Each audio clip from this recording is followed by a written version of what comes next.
সদ্যই শেষ হয়েছে শ্যামা পূজা।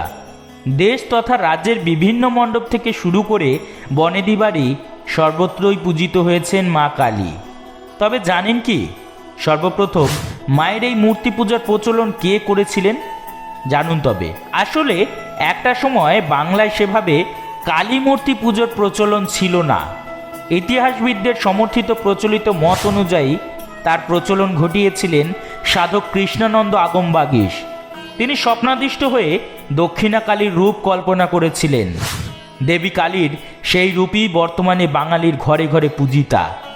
কৃষ্ণানন্দের আসল নাম ছিল কৃষ্ণানন্দ ভট্টাচার্য। তার জন্ম হয়েছিল নদিয়ার নবদ্বীপে।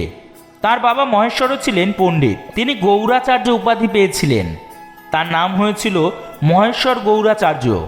বিভিন্ন সূত্র থেকে প্রাপ্ত তথ্য অনুযায়ী কৃষ্ণানন্দ আগমবাগীশ 1600 থেকে 1610 খ্রিস্টাব্দের মধ্যে জন্মগ্রহণ করেছিলেন।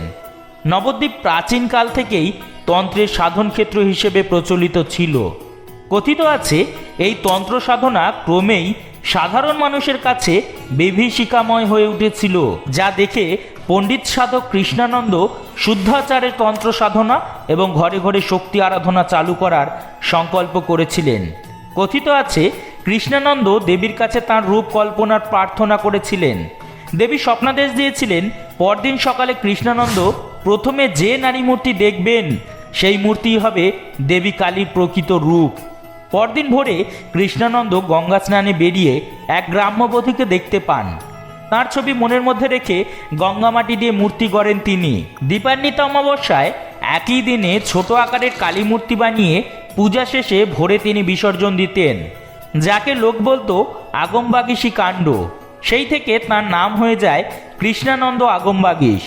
তার শুরু করা সেই পুজো পরবর্তীতে আগমেশ্বরী মাতা নামে আজও নবদ্বীপে প্রচলিত আছে।